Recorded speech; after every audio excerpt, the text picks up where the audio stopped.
Happy Monday to everybody. Welcome to Bardo's Breakdown. I'm your host, Stephen Bardo. I hope you guys are enjoying a wonderful holiday Memorial weekend. Um, I've been in the lab a little bit, get some stuff done, but hope you guys are enjoying yourselves. I'm looking forward to the show today. It's going to be a little bit different. You know, we've been doing the transfer portal updates and NIL news and stuff like that. We're going to get into the House versus the NCAA settlement that took place this past week between the House and the NCAA, and the NCAA coming to terms to avoid litigation. So we'll get into that. We'll talk about the top 5 games that I want to see this season and why. So the Big Ten Conference has released not the schedules, but they've released where teams will be playing away, at home, and then home and away. So I looked at the schedule and I'm going to give you guys some 5 games that I would like to call for various reasons. They don't all have to be about basketball related. So we'll get into that. And then we'll get into a little bit of a Flying Illini story time. I know that you guys love these stories from the back in the day from the Flying Illini. So I've got one for you today. All right. So let's get into it a little bit. Let's talk about the House versus the NCAA settlement. In my mind, it's going to change the way that college sports is viewed and done forever. Okay. So here are the main points. It's a 2-pronged settlement, in my opinion. There are damages that have to be paid. These are back damages, and then what's going to happen moving forward. So let's talk about the $2.8 billion in damages that the NCAA is going to have to pay over the next 10 years. So let me make sure that this is quite clear to you guys. The NCAA will pay 40% of that amount. 60% of that will come from the Division I institutions, 60% of withheld distributions. That could be from the NCAA tournament. That could be from various things. But so 60% of the 60% from the universities, 40% will come from the Big Ten, Big 12, ACC, SEC, and I don't know how they're going to do the Pac-12, but I think that's part of the Legacy 5. The group of 5 that will be on the hook for 17%, these are they're part of the football subdivision. So these 5 conferences are the American Athletic Conference, Conference USA, Mid-American Conference, the MAC, Mountain West Conference, and Sun Belt. So those are the grouping of 5 that will be on the hook for 17%, and then the rest of the football championship subdivision will make up 22% of the amount of money that will be paid in back damages by the NCAA and its member institutions. So that's kind of how that looks. I hope that is not confusing. I tried to make that as clear as possible, because I think that when people heard about this settlement, they thought about, you know, the big tagline. Okay, the NCAA has to pay out $2.8 billion in damages, and they're going to start paying the athletes. But what are some of the things that we need to pay attention to? And this is kind of why I'm doing it this way instead of just giving you the straight banners that I normally do.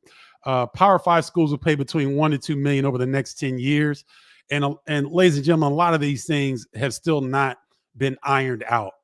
So this is the general framework that we're looking at, but the specific rules and how things will be paid out, and those things are being negotiated as we speak. So that is the back damages that the NCAA and the member institutions will have to pay back starting for athletes in 2016. That's as far back as they're going to go. I don't know who came up with that arbitrary year. I don't know why that's significant, but that's just what they came up with. So any college athlete, and see, that's the whole thing. I don't know if the non-revenue producing sports get access to this. It's still unclear. And so as I get more research, I'll bring it to you about the specifics of how this thing is going to work out. So this is the back pay portion of the settlement.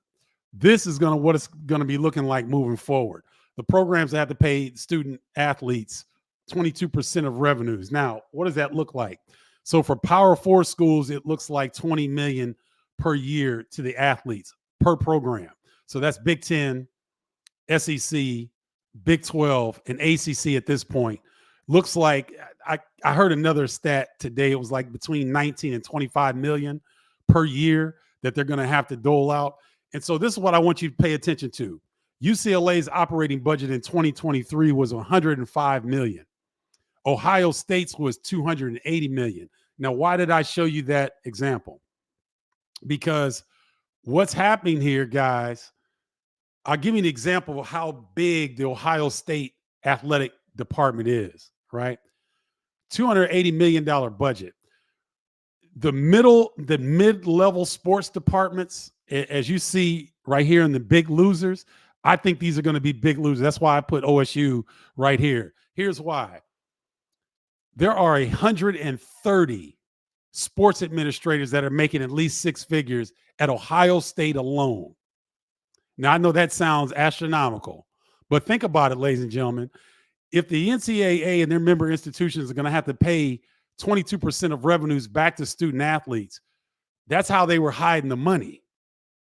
That's how much money was coming into these programs. So if Ohio State can, and these are mid-level administrators. These aren't the athletic directors. These aren't the senior level or C-suite level athletic department personnel. These are mid-level personnel. And at Ohio State alone, 130 staff members were making six figures or more. So anytime that you start thinking about, you start getting envious or you start getting jealous of these student athletes making this money, remember this, please, that 130 mid-level sports administrators at Ohio State can make six figures or more. So that's where we are, ladies and gentlemen, in this whole thing. That's why I wanted to show you the operating budgets. So I got a great question from Ryan, my producer. Now, is it 22% of your operating budget? So is UCLA at are they at a disadvantage because their operating budget isn't as large as Ohio State? I'm not sure. That's a great question that still remains to be ironed out. But that's a good question that needs to be, kind of sifted through. And I'm sure that the NCAA and their institutions are doing this as we speak. Current president of the NCAA, Charlie Baker, kind of floated out a revenue sharing model. I believe it was earlier this year or latter part of last year that talked about the schools paying into a trust for the athletes to receive once they finish their service at that particular school. I don't know how it's going to shake out. I don't know if the NCAA is going to try to utilize that model in terms of paying into a trust, but who has control of the trust? And do non-revenue sports get a chance to partake in this? And what about Title IX? What does all this look like? And so these are big time questions, guys, that need to be ironed out and need to be answered. And this is why I wanted to put it to you in this format instead of just the banners, because I think this is something that we need to look from a holistic perspective about how it's going to change the very fabric of NCAA intercollegiate athletics. And so the big losers in this, non-revenue sports, because think about it, guys. If you've got a lot, roughly 20% of your revenues to student athletes, these programs will probably cut a lot of these non-revenue producing sports because they've got to fit this new model in. And so I think some of the bigger losers will be those non-revenue sports, those mid-level sports administrators that I talked about, and then the competitive balance. Because now it's getting to where it probably should have been, in my opinion, ladies and gentlemen. I know that a lot of people like the underdog. I know it, that's what makes the NCAA tournament as good as it is. I get that. But I do think that it's always been the haves and have-nots in the NCAA. I think they wanted to put out this narrative that, this is a level playing field. No, it was never a level playing field. It was a have and have-nots. And you're going to see more of that. The big winners, I think, in this are the Big Ten and the SEC, because we're going to two super conferences, ladies and gentlemen. That's just the direction that this thing is headed. And so the Big Ten and the SEC will benefit largely because now their collectives can be on top of this 22% of the revenues that they have to pay out to athletes. So now they can have a baseline and not wear out their donors and alumni base that give to the programs each and every year to try to get this collective and try to get this money to a point that they can really take advantage. And then the NCAA tournament was going to be in jeopardy because the big schools from the Big 10, SEC, Big 12, ACC, there were some rumors that they were starting to talk about maybe having their own tournament. And so I think now that under this agreement, the NCAA tournament will be safe, I believe, for the next 8 to 10 years, is what I read under this agreement. So that's kind of the layout of this House versus NCAA settlement. Again, guys, there's a ton of things that need to be ironed out.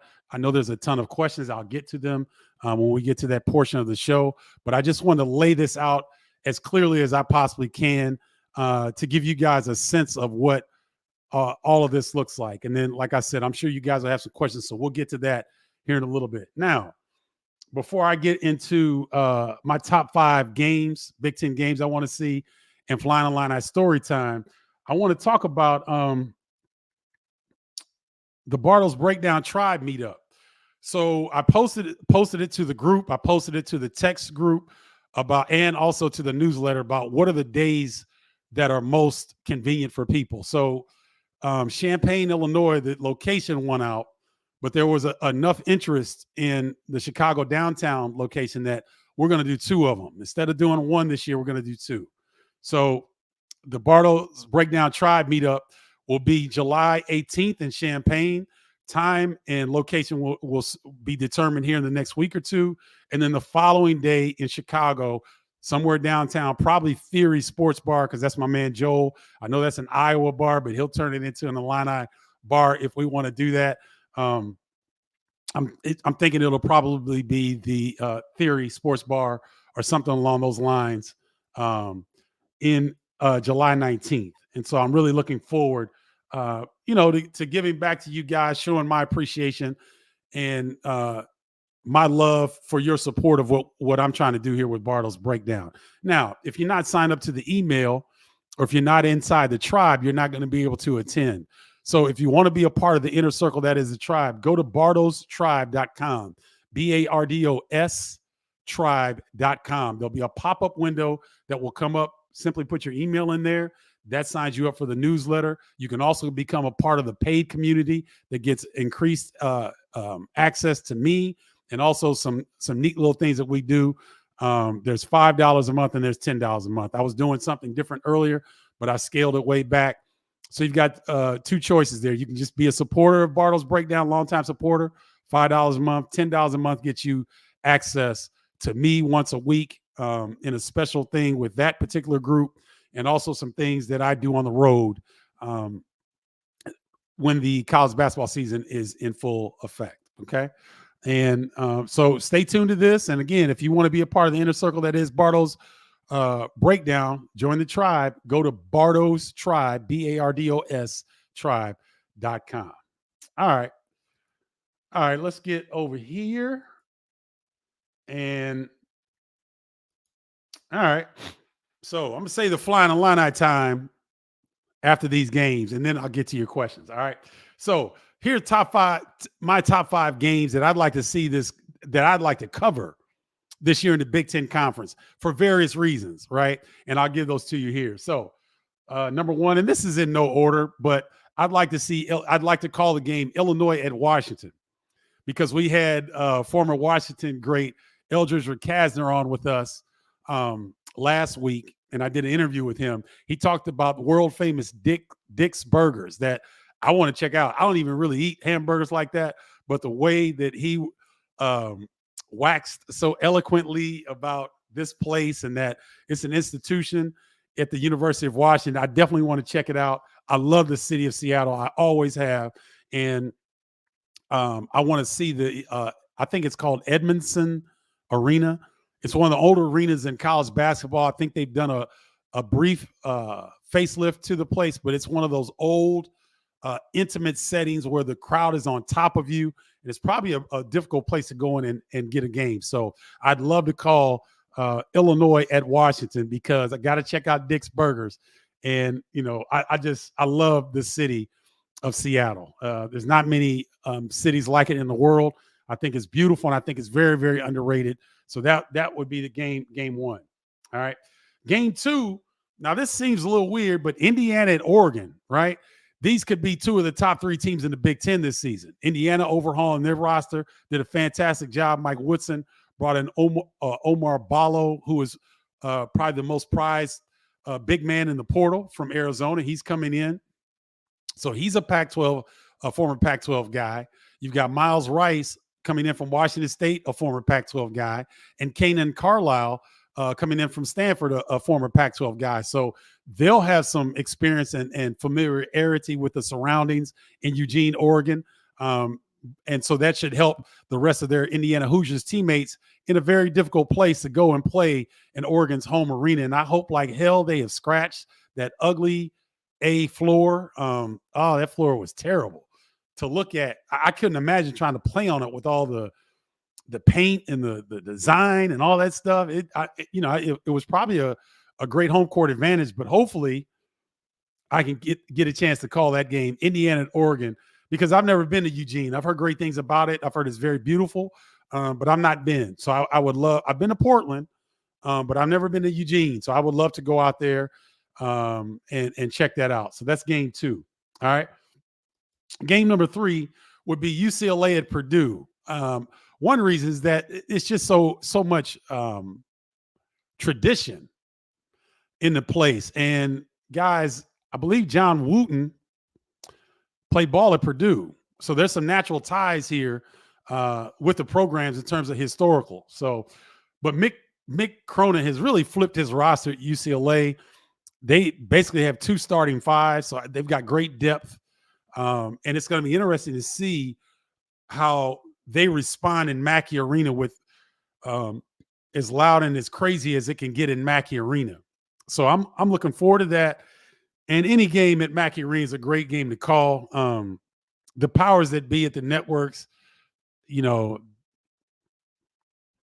for the tribe members, I'll tell you all my personal feelings on the scheduling and whatnot. You guys could probably understand a little bit where I'm going with this, but I'm not going to say this right now. I'll do that.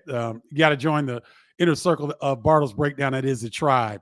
And I can give you some insight there that I like to give my tribe members, and, just straight up no chaser, because y'all know that's how I am. So I don't know why the hell I didn't call a game there this past season, but y'all know why. Anyway, on to game number four. Game number four, Michigan State at Rutgers. It was like, why would you think that? But think about it. Two of the best freshmen in the country are rocking Rutgers jerseys this upcoming season. Dylan Harper, Ace Bailey. And the Rack, Jersey Mike's Arena, technical name, but it's always going to be the Rack.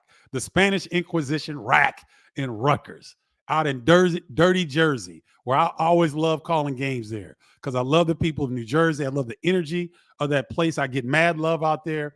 And I think Jeremy Fears is going to come back and have a monster season after sustaining that gunshot wound that ended his freshman season with Michigan State. I think he's going to be a lot better. I think Xavier Booker could have a breakout season this year.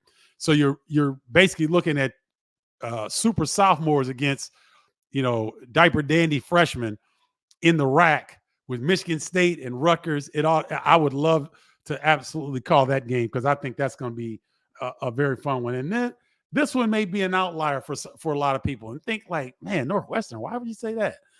Well, Northwestern brings back 4 starters, ladies and gentlemen. And this point guard that they got from Fairfield, Jalen Leach, is pretty good. He was under the radar a little bit.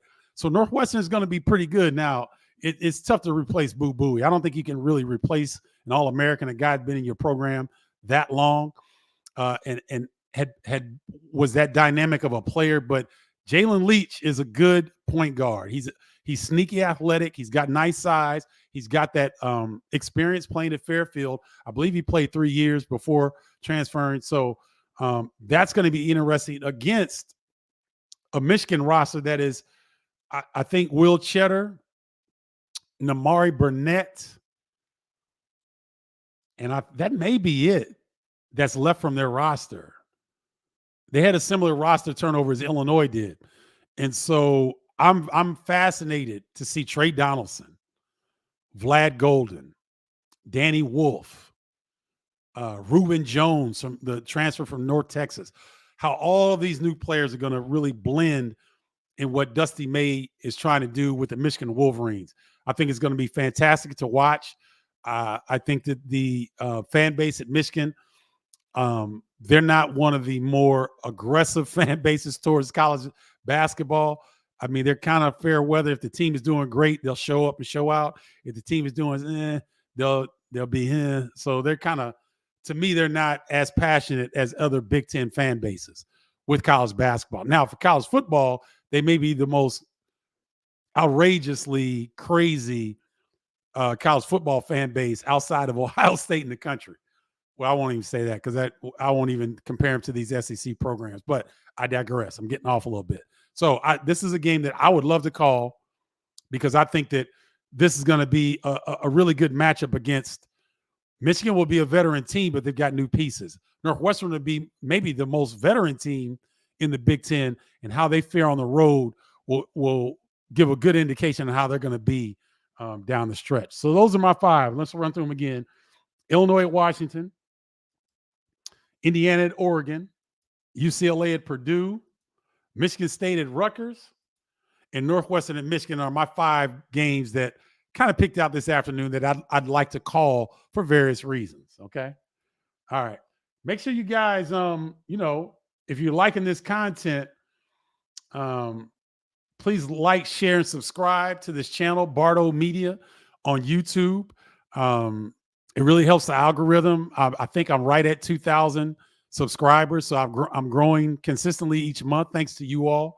And if you like this content and you think you've got some friends and people that aren't aware of Bardo Media or Bardo's Breakdown, please share this content with them and make sure you hit the notification bell so that you don't miss out on any of these live shows and anytime that I drop either a short or a video talking about Big Ten college basketball. So like, share, subscribe to Bardo Media on YouTube. I appreciate it. And also, go get your free copy of Triple Threat, Stephen Bardo's Guide to Basketball Terminology. It's free, y'all. It's me using my hip-hop terminology and jazz terminology to describe college basketball. It's a fun guide. It's free. Can I say that again? FREE. It's free, y'all. So go get your copy at bardostribe.com, BARDS tribe.com. Or if you want to be technologically savvy, you can text me 312-847-2739. So there's multiple ways to join the inner circle that is the tribe. So you can text me 312-847-2739. All right. New segment that I'm going to try to do each and every week, Flying Illini story time. And guys, this warms my heart when I go back and talk about this particular Flying Illini story, because let me see if I can pull this up. Where is my man? All right. So this guy right here is Bill Raftery, ladies and gentlemen. And so we were in Hawaii. We went to Hawaii 3 of my 4 years when I was at Illinois. And we had won the tournament in Hawaii, and we're flying back. We had a direct from Honolulu to Chicago, which is an 8 or 9 hour flight. I'm telling y'all, it's a long, long flight, right? So Bill Raftery's on our flight going back. I know that I want to be a college basketball analyst like him. He allows me to sit next to him. So we're sitting down. Bill Raftery answers every single question I have about the business. I quiz him about his background, his coaching career, and how he got into the broadcasting business, what he thought I needed to do, what are some of the things I could work on. Guys, I'm telling you, he talked to me for 8 freaking hours. He shared everything he had except his red wine. Bill Raftery is a red wine connoisseur. He can put it down. I think he's got a hole in his heel. It goes right in and goes right out because he can drink. He can wake up the next morning like nothing has happened, and he's 81 years young. So Bill Raftery, to me, is the GOAT of college basketball analysts. Dick Vitale's right there. Jay Billis is right there. But the GOAT is Bill Raftery because he took the time for a young college basketball player that was aspiring to get into the business. He took an 8-hour flight and answered every single question I had, and he asked me questions. We had great communication. I've been really cool with him ever since. And so I love Bill Raftery. I think he's the GOAT of college basketball announcing, and he was really so nice and so giving that it was very inspirational for me, and that I really took it to heart. And lo and behold, that's what I do today. So I credit Bill Raftery among many others that helped me to formulate what I wanted to do and allowed me to get to this level. And so big ups to Bill Raftery and him helping out a youngster trying to find my way into college basketball announcing. So that's a story, the Flying Illini story this week. Hope you guys enjoyed it. And let's get over here to your questions now. All right, let's see here. Just imagine the check Illinois would have written for you, Kendall, Kenny, Nick, and Lowell. You guys are 35 years too early. You know what, Andrew? I think you're right. I think that we would have really cleaned up pretty well. I think I've got a clip out either today or yesterday that Kenny Battle would have gotten the most, but Kendall and Nick would have got broken off. Marcus would have been broken off as well. He's the number one high school player in the country. We would have done well, Andrew, and it's good to see you, my man. Thanks for tuning in and the support. And let's see if we can get together here soon. Let's see. Good thing Josh Whitman is our inside man. Okay, I'm not quite sure what you mean by there, T. Scott, but thanks for tuning in. Are we really going to see an even playing field, or will it be more like Major League Baseball? Great point, T. Scott. I think it's going to be very similar to Major League Baseball because when you look at the Kansas City Royals and you compare them to the New York Yankees, if there was a salary cap in baseball, which I don't think there is, but if there was, this is what the NCAA is looking to do, is pretty much have a salary cap that all these schools can pay into. But the thing is, are there going to be rules, T. Scott, on how you allot the money? Is there going to be a certain percentage that goes to football? Is there going to be a certain percentage that goes to men's basketball, then to every other sport? But beneath that, it's still uncertain. So I don't know, but I don't think it's going to be an even playing field. I think it's still going to be the haves and the have-nots, similar to what you're saying with Major League Baseball. So thank you, T. Scott, for that, and thanks for tuning in. Philip, good to see you. And yes, rest in power to Bill Walton. I think he passed away this morning at 71. He lost a battle with cancer. One of the more colorful sports media people in the history of the business. One of the best centers to ever play the game. His career was cut short at the professional level due to foot and knee injuries, but he was maybe one of the best passing big men that the game has ever seen. His colorful personality, and he was a Westwood UCLA great, and he will be missed in the business and in the basketball world in particular. So rest in peace to Bill Walton. Thank you for that, Philip. I appreciate it.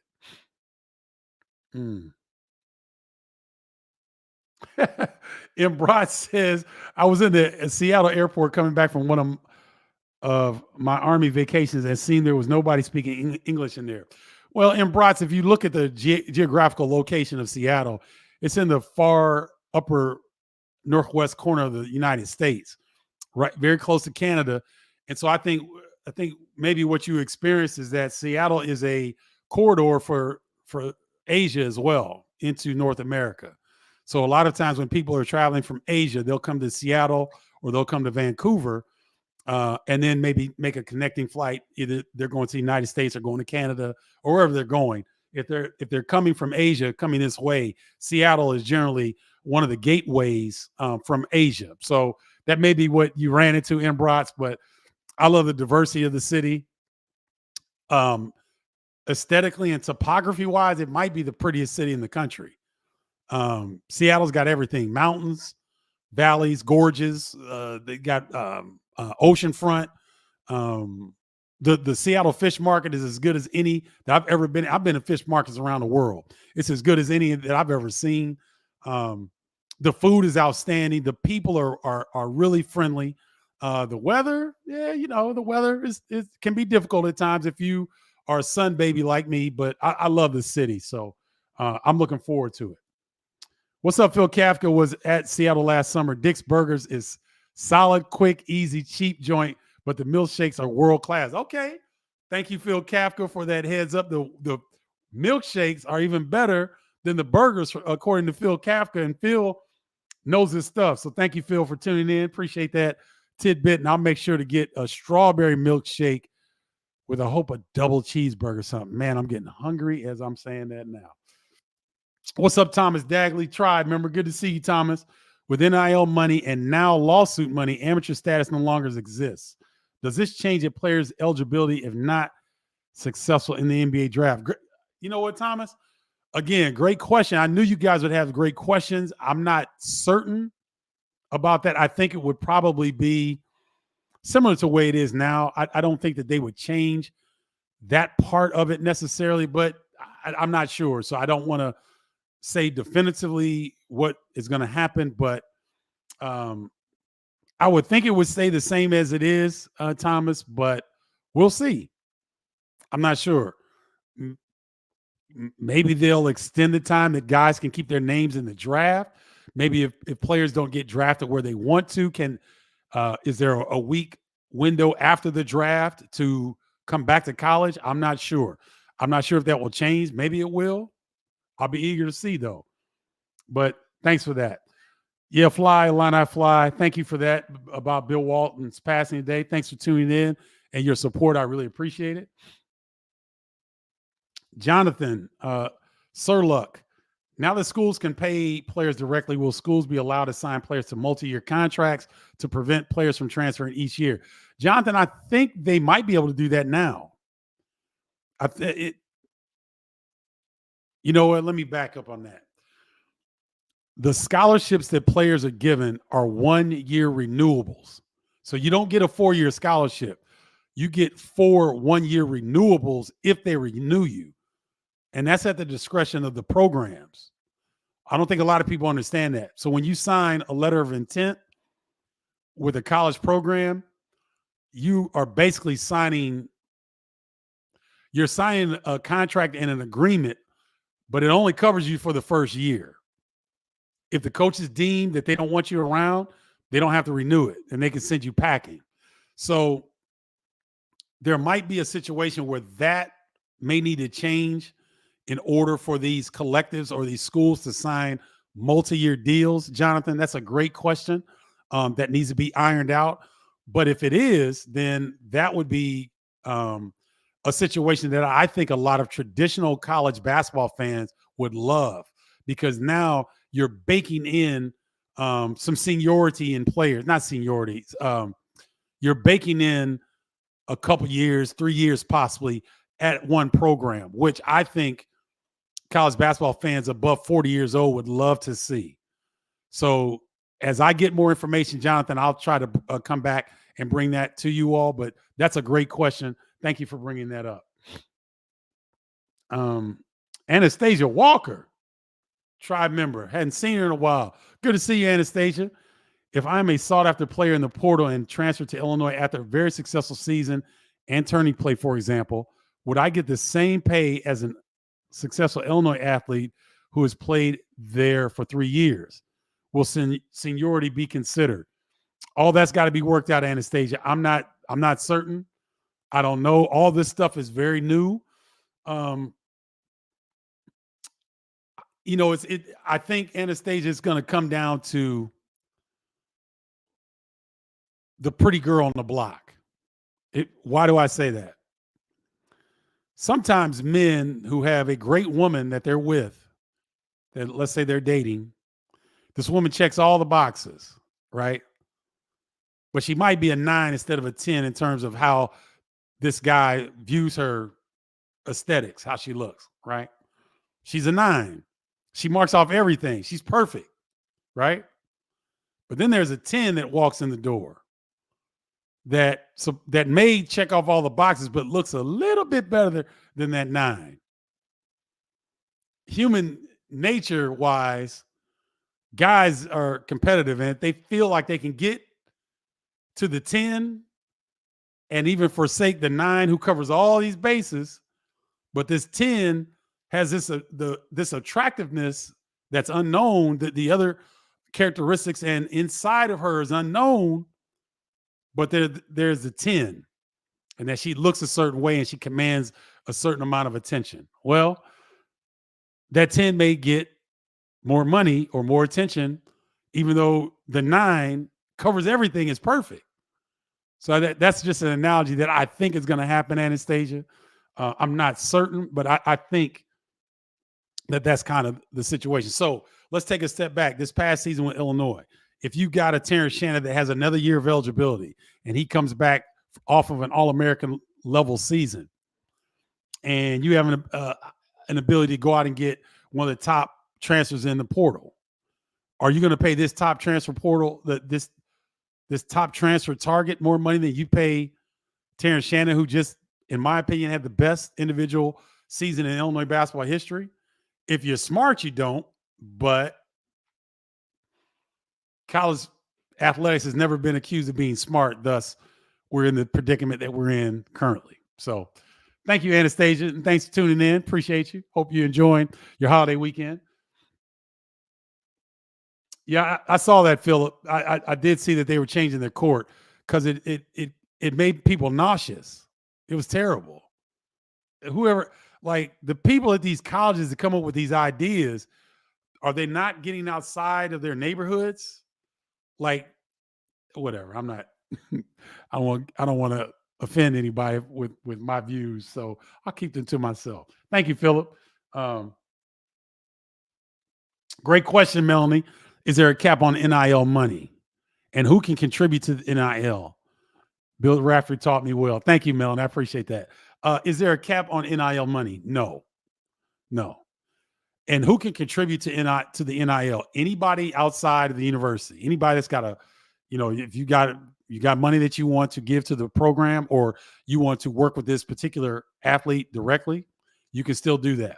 There's no cap. And this is why, Melanie, the NIL, the collectives are be even more important moving forward now, because those collectives, on top of the money that everybody's going to receiving, those collectives are going to give the additional amount above and beyond what the NCAA is going to require each program to pay their athletes.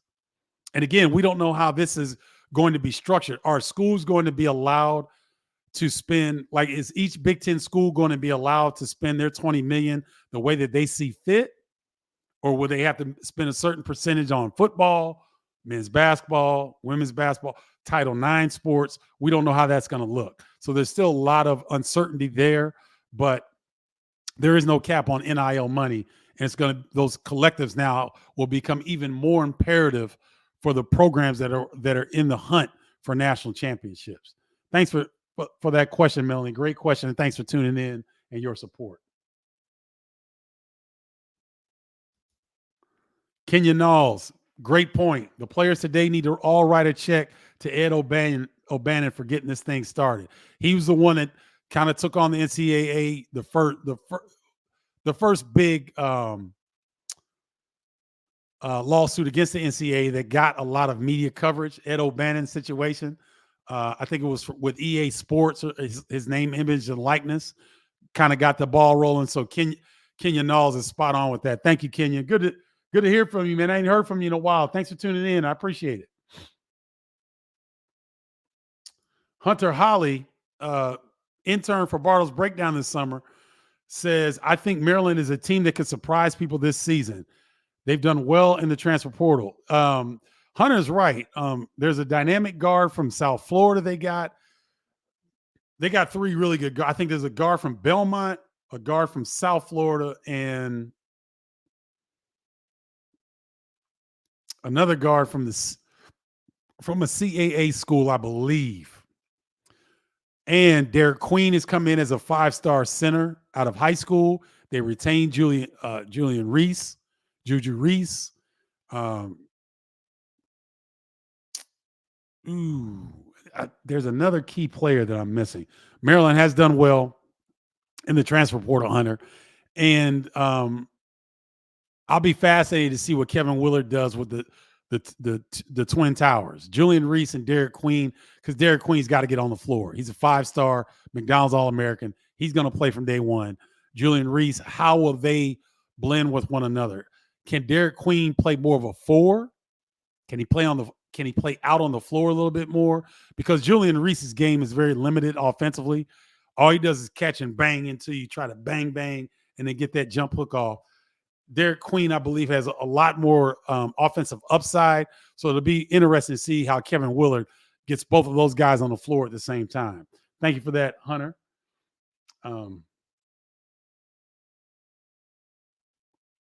Fly Illini Fly says anything can happen, but they call him JK. I can't pronounce his first name, but Kasparis to Illinois feels all but official.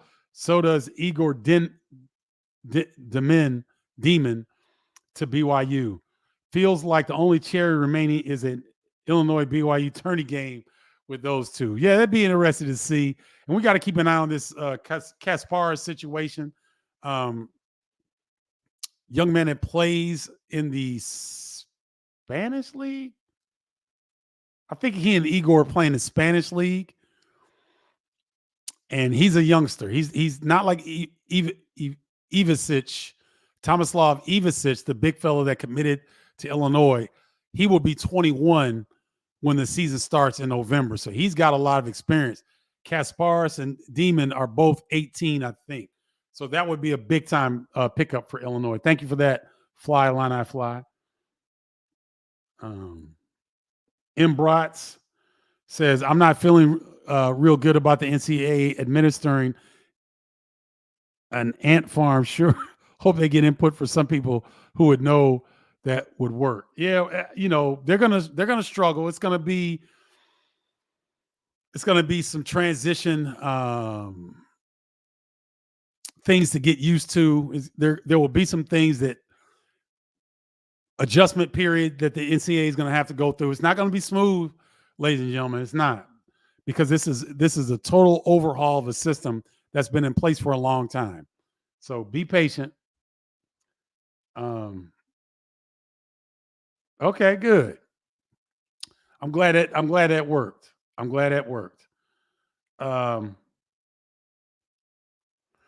When thinking about North Carolina's, the Dukes, and schools like Georgetown, I wonder if there will be retro pay.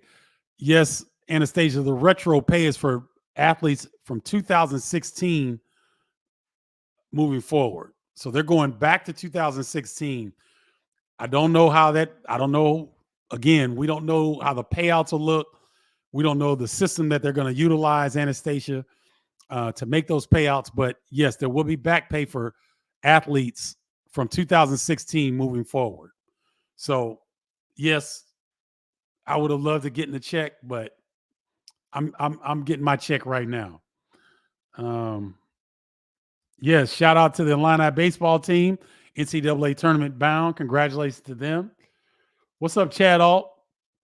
With the NIL, it seems like basketball might end up the minor leagues in baseball. Top players will follow the money. How does that affect competition, in your opinion? I think it hurts competition, Chad, because, again, it's going to be the have against the have-nots. And it's going to be further separation than what we've seen in years past. And so, and if you notice, there's been a trend of these power schools scheduling some of their non-conference games with other power schools. They're not really doing a whole lot of pay games anymore. So I think the NIL and the way that things are shaking out, I do think the competition will definitely be altered and not, in my opinion, not for the better. I don't think Illinois' roster is complete. You saw Illini Fly talk about Kasparis, a young man that Illinois has been in on here for like the last couple weeks.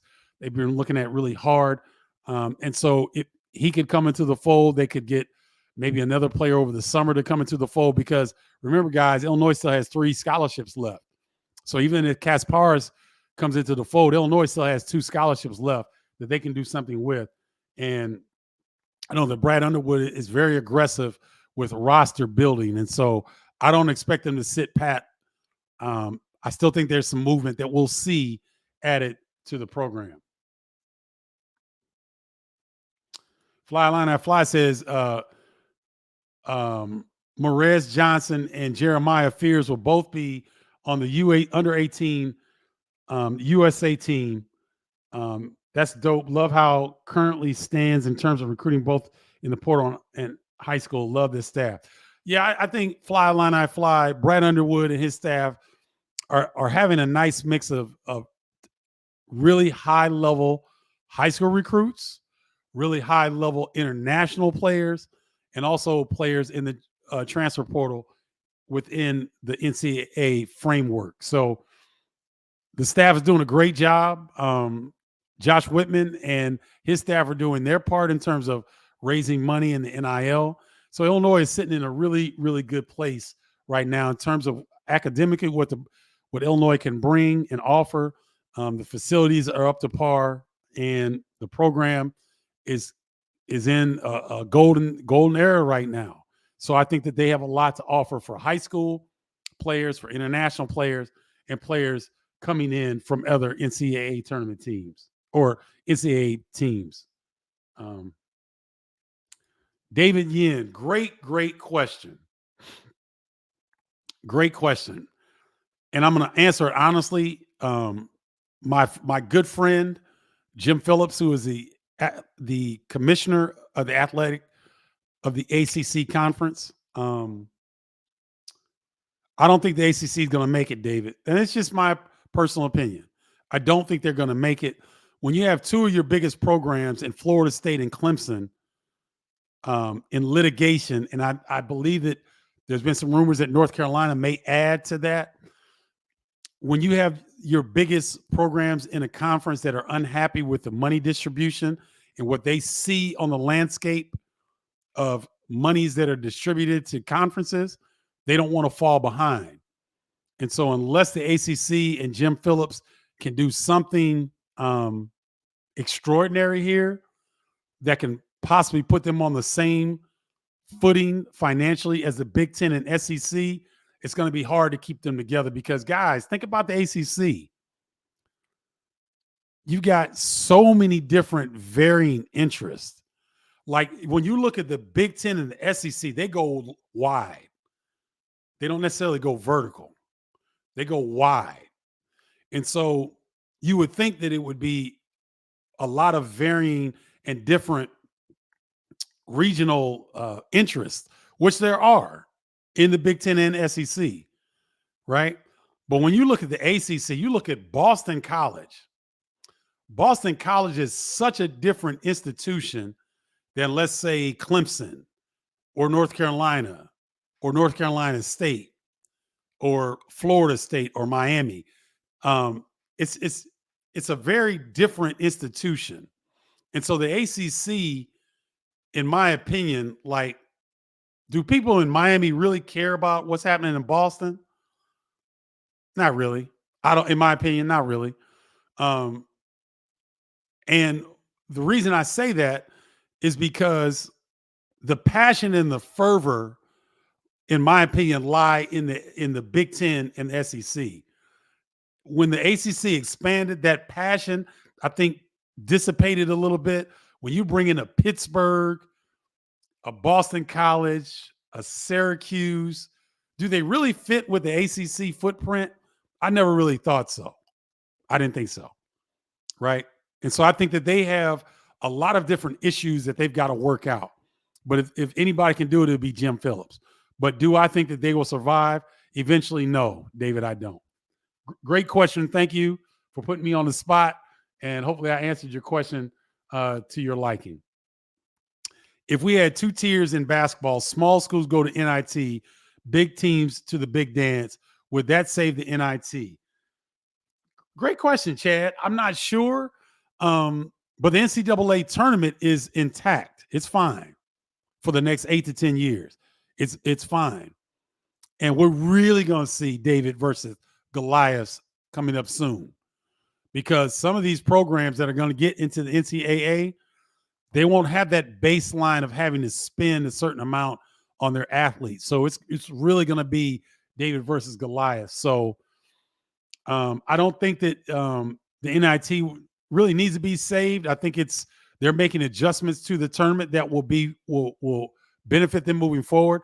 The NIT championship this past year, y'all, Seton Hall versus Indiana State was off the chain at Hinkle Fieldhouse at Butler. It was a great NIT championship game, and I thought the NIT tournament was really good this year. So I don't think there'll be any adjustments there necessarily, Chad, but not a bad idea. Not a bad idea. Now, Anastasia, this is again. I knew y'all going to have great questions around the developments around the NCAA. How wealthy are independent schools like Notre Dame? Will this move Notre Dame to join a conference? Well, Notre Dame does a lot. I think they play 5 football games in the ACC. Their men's basketball is in the ACC, women's basketball is in the ACC, and I think I don't know about their non-revenue sports. I'm not going to say because I don't know for sure. But this might move Notre Dame closer. We'll see. They still have that NBC package money. Do they get any of the conference payouts from the ACC? I'm really unclear on that, Anastasia. So I don't know. But it would be interesting. We'll see what happens. Great question. Chad, I thank you for taking your time and helping to educate me as well. That's why I love this forum. You guys are come with great information and great questions, and that's allows us to have this discourse that I think is very healthy, and it helps all of us. You guys help me out as much as I hope that I'm helping you out with this show. So thank you, Chad, for your kind words, your input, and your support of Bardo's Breakdown. Why does the NBA not value college basketball, encourage kids to stay in school and develop themselves? Because the NBA is a business, Philip. And the way that the NCAA was structured previous to all this change, it was serving the NBA perfectly. They loved it. And with the changes that are taking place, they'll love it as well, because the ultimate goal for a basketball player when they're 4 years old and can learn how to dribble a basketball, and when you fall in love with the sport, is to play at the NBA level. It doesn't matter the route that you go, whether you go G League out of the high school, whether you go overseas out of high school, whether you, everybody wants to be in the NBA. So they're not necessarily going to have an outreach or make statements that are outside of their business model, because they're being fed regardless of what the NCAA does. Kind of like the NFL values college football. When players come in, they have college years to mature. The reason that the NFL doesn't take players until they have 3 years out of high school is because if you're not physically ready to play football at the NFL level, you can get killed. You can literally die on the football field. That's why it appears that the NFL values college football players.